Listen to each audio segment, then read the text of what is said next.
Bom dia, turma. Hoje, para a gente finalizar o assunto sobre vírus e as bactérias, nós vamos falar um pouquinho sobre como nós podemos nos defender de vírus e bactérias patogênicos, ou seja, vírus e bactérias que podem nos causar doenças, certo? Nós vimos e nós aprendemos que as bactérias e os vírus estão em todos os lugares que frequentamos, certo? No ar que respiramos, nos alimentos que ingerimos, no caso das bactérias. Então, como nós podemos nos defender deles, né? A gente está vivendo em meio a uma pandemia mundial, né? Onde um vírus invisível que nós não conseguimos visualizar a olho nu, não conseguimos enxergar, está no ar que respiramos, está nos ambientes, nas pessoas, nos locais onde frequentamos, e é um vírus extremamente perigoso, como o Covid-19, né? Vocês já sabem muito sobre ele, por conta dos noticiários, eu tenho certeza que já foram curiosos, né, com curiosidade para pesquisar sobre ele, e nós já aprendemos também como nos proteger dele, né? Sabemos que o álcool 70 pode nos imunizar, né?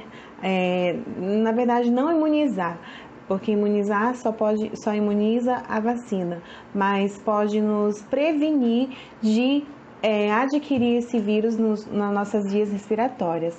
Sabemos que a água com sabão também, chegar em casa, tomar banho, colocar as roupas para lavar, higienizar direito.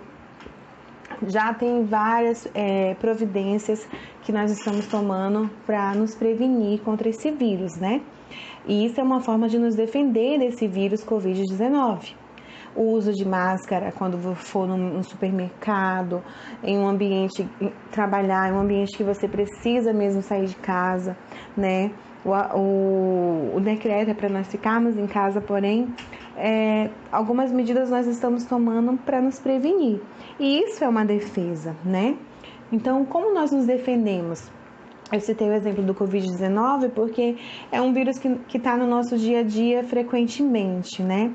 Mas nós cremos, né, e oramos que vai ser eliminado em breve, vai surgir a vacina, que nós vamos nos imunizar, tomar para que tudo volte ao normal, né?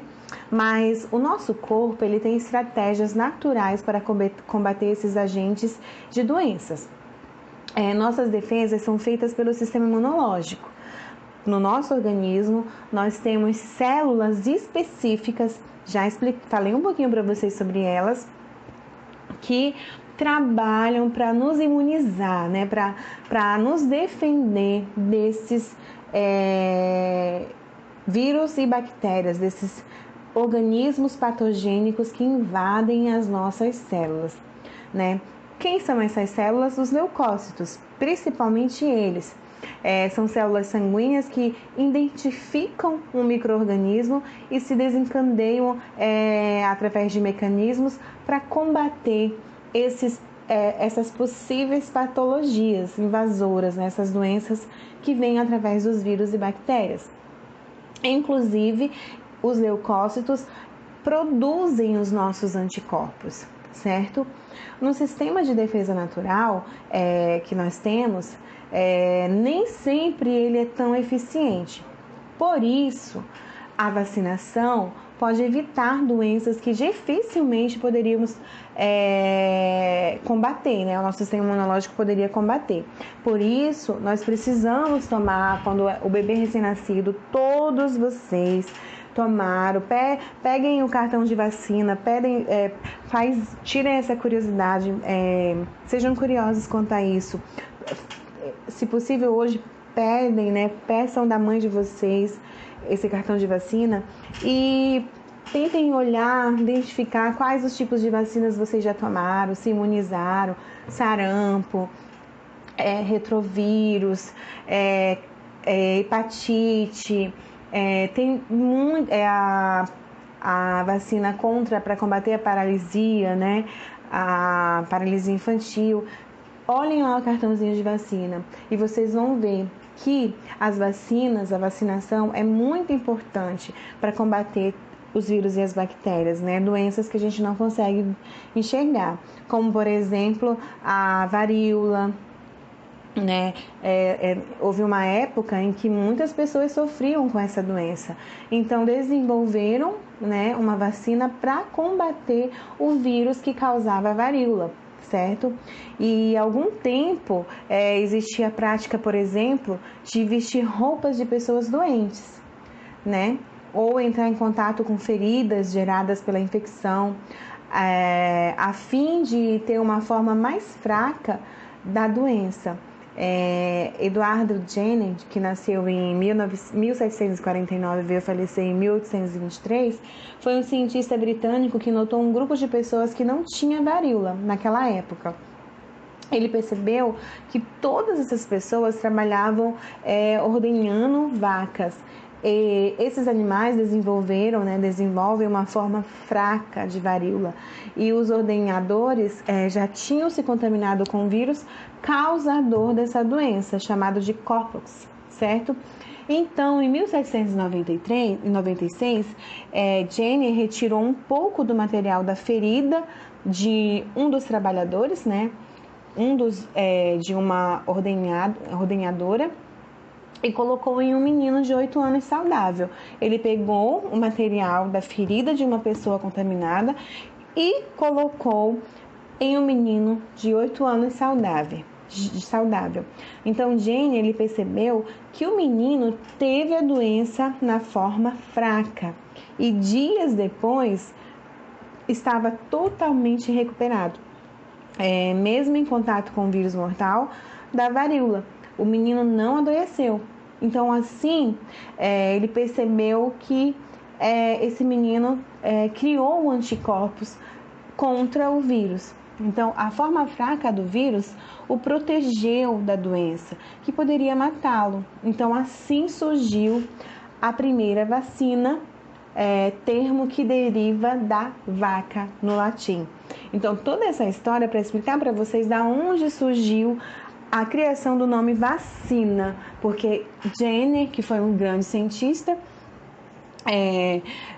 do século passado, criou essa vacina a partir para descobrir um método de curar a varíola, que contaminava todos os trabalhadores ali que cultivavam, né, na agropecuária, né, vacas. Então, vacina vem do termo vaca, que deriva o latim. Relembrando aí o significado dos nomes científicos, né? Que nós já estudamos lá no primeiro capítulo, no segundo capítulo sobre a taxonomia. Sempre é de origem latim. Então, vacina vem do latim, que deriva de vaca, certo? Então, surgiu as primeiras vacinas. Então, atualmente, os cientistas usam várias estratégias para produzir vacinas, dependendo do conhecimento sobre a doença e até mesmo para facilitar na produção. Quais são os exemplos que nós temos? Por exemplo, temos aqui os materiais que podem ser utilizados na fabricação de vacinas, podem ser utilizados vírus ou bactérias vivas, certo? Vírus ou bactérias mortas, vírus ou bactérias vivas com agressividade reduzida, né? As partes químicas dos vírus ou das bactérias, no caso, o material genético, né? As proteínas, os açúcares, os ácidos nucleicos, né? Eles utilizam, certo? Então, já existe hoje vacinas contra a gripe, febre amarela, sarampo, catapora, hepatite, tantos tipos aí de doenças que existem hoje, já existe vacina para combater, certo? Para dificultar que esses vírus ou bactérias se proliferem naquele organismo vivo, certo? Então, aqui nós vimos como nos defender, né, dos vírus e das bactérias. Podemos nos defender através das vacinas, que é o ato mais importante para nos imunizar contra vários tipos de doenças bacterianas e virais. Outro ponto muito interessante agora falando das bactérias, é a fermentação. Quando nós vamos em um supermercado, as prateleiras elas estão cheias de mercadoria que foram produzidas a partir de alguns tipos de bactérias, certo? Mas como é que é isso, professora? Como isso acontece? Nós vimos lá o processo de respiração das bactérias, que muitas delas utilizam o processo da fermentação de alimentos, inclusive, para respirar, para poder sobreviver naquele organismo. Então, existem nos supermercados vários tipos de alimentos que foram gerados a partir da fermentação das bactérias nele, certo? O queijo é ali tem a ação dos fungos e bactérias. O iogurte também é um alimento que tem ação de bactérias fermentando. Alguns tipos de vinho, vinagre, tantos alimentos que fazem parte da fermentação e na fabricação através das bactérias, certo? O iogurte é um dos principais, né? Sempre está presente ali na nossa mesa do café da manhã, dos lanches. Mas como isso acontece? Todos os organismos, né, micro-organismos, eles se reproduzem em condições favoráveis. E por isso que o leite coalha fora da geladeira, né? Um leite, até mesmo o mais industrializado, se ele estiver fora de um freezer, de uma geladeira, em horas ele vai coalhar. Por quê? Ele está em contato com o ambiente, né? A temperatura vai subir, vai ficar quente, ele não está numa temperatura favorável para manter, para conservá-lo, e automaticamente micro-organismos, principalmente as bactérias e fungos, mas mais as bactérias vão se proliferar ali. É um ambiente favorável para elas se alimentarem, sobreviverem ali, né? Então, quando ele está na geladeira, as baixas temperaturas inibe o crescimento das bactérias fermentadoras. Então, essas bactérias recebem esse nome porque realizam a fermentação. É um processo em que algumas delas utilizam o açúcar do leite, né? No caso, a lactose, para ganhar energia e eliminar o ácido lático. Em contato com esse ácido, as proteínas do leite coagulam e formam aquele coalho, né? Por isso que para fazer um iogurte é necessário colocar o leite em contato fora da geladeira, deixar por 1-2 dias fora, em um ambiente mais quente, com uma temperatura mais elevada, e a partir dali vai proliferar as bactérias que vão se alimentar da lactose do leite, né? E a partir dali vai gerar um leite coalhado, né? Então, essas bactérias se alimentam, né? E automaticamente, conforme estão se beneficiando, elas também estão produzindo um alimento saudável para nós, porque essas bactérias, no caso, que se alimentam da lactose e produzem o iogurte, eu não sei se vocês já ouviram falar no iogurte de kefir, que são grãozinhos que nós colocamos, né, que não se vende, a gente ganha para colocar no leite, que são bactérias, são colônias de bactérias que ajudam a fermentar o leite para produzir um iogurte mais saudável, certo? Então, por causa da presença dessas bactérias benéficas, o iogurte favorece o funcionamento intestinal e é sempre indicado em uma alimentação equilibrada, tá? Principalmente para aquelas pessoas que têm problemas no intestino, né? Prisão de ventre, então eles ajudam. E aqui tem uma coisa bem interessante que fala dos lactobacilos. O que são os lactobacilos vivos, né? Então vamos lá. Quem são eles? São bactérias dentro do nosso corpo que nem sempre são sinal de doença. Muito pelo contrário, cada milímetro quadrado de um intestino saudável deve ter cerca de 10 bilhões de micro-organismos vivendo nele para funcionar corretamente. Assim, nós chamamos de flora intestinal, certo? E em muitos casos tem seu número reduzido, seja por alguma enfermidade, seja por usos de antibióticos, né? Porque o antibiótico ele também atrapalha a flora intestinal, por isso que muitas pessoas que fazem algum tratamento específico com antibiótico acabam tendo prisão de ventre, porque os antibióticos eles acabam eliminando os lactobacilos, que são bactérias especializadas para manter a nossa flora intestinal em dia, né? Então, os antibióticos, eles acabam eliminando os lactobacilos, essas bactérias benéficas no nosso organismo, no nosso intestino, certo? E aí que entra os tais lactobacilos, para nos ajudar a combater essa carência da flora intestinal, certo? Então, os lactobacilos são benéficos para nós, eles nos ajudam, certo? Alguns até nos ajudam a sintetizar parte das vitaminas e o nosso organismo absorver de uma maneira mais saudável, certo? Respondam agora para mim, vocês vão responder a atividade da página 59, que fala um pouquinho sobre os lactobacilos, tá bom? Eu vou colocar na descrição do vídeo. Tá? E para finalizar, vamos falar do uso de bactérias e vírus na biotecnologia, certo? Como que isso acontece? Pela facilidade que os vírus invadem as células e se reproduzem ao paralisá-las, e pelo fato de as bactérias apresentarem pequenos fragmentos de DNA em sua estrutura, né? No caso, material genético, nós chamamos eles de plasmídios, né? A biotecnologia utiliza os vírus e as bactérias para modificar a estrutura genética de outros organismos, principalmente das plantas e animais. A biotecnologia é isso, a alteração daquilo que é vida, daquela vida original, daquela planta, transformá-la em um laboratório através de materiais genéticos de vírus ou das bactérias. Tá?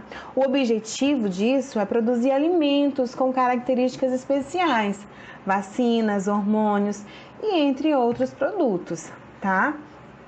Então, em técnicas de biotecnologia, os vírus podem carregar pedaços de DNA com características desejáveis. As bactérias, por sua vez, podem agregar as informações genéticas e replicar estas, né? Pois possuem reprodução simples e muito rápida, como a gente viu lá no processo de reprodução delas. Como, por exemplo, existe um tipo de milho que pode afastar insetos e predadores, como as largatas, né, e tudo mais. Para que isso aconteça, o milho recebeu uma característica presente em um tipo de bactéria, que é capaz de afastar as largatas predadoras. Quando a planta se desenvolve, o veneno é produzido e mata as largatas que tentam comer as folhas dos milhos, né? Da agricultura, né? Do plantio, dispensando o uso de inseticidas, ou seja, é uma maneira até ecológica, né? Saudável de cultivar aí alguns tipos de alimentos na agricultura, certo? Então, a produção de insulina humana para diabetes também é usado na biotecnologia através de DNA de algumas bactérias, né, fragmentados. Então, ali ajuda a produzir, né, a produção da insulina. E ao se produzir, a bactéria faz cópias desse segmento para as outras bactérias produzidas. Com o tempo, muitas bactérias elas produzem um hormônio que pode então ser extraído e usado por diabetes. Então tem uma grande importância, certo, na biotecnologia. Muitas bactérias e muitos vírus também, certo? Bom, gente, nossa aula sobre vírus e bactérias finaliza aqui, certo? Eu vou passar uma pequena atividade para vocês fazerem agora no feriado. E a atividade do livro nós vamos fazer a partir da outra semana, conforme nós formos tendo aula. Nessa aula, para casa, eu quero apenas que vocês realizem a atividade da página... Deixa eu ver aqui, página 59, tá bom? Espero que vocês tenham entendido um pouco sobre os vírus e as bactérias através das aulas, né, das videoaulas. E qualquer dúvida, eu estou à disposição para ajudar vocês, tá bom? Um forte abraço no coraçãozinho de vocês e a prof tá com muita saudade. Bom dia, turma. Hoje, para a gente finalizar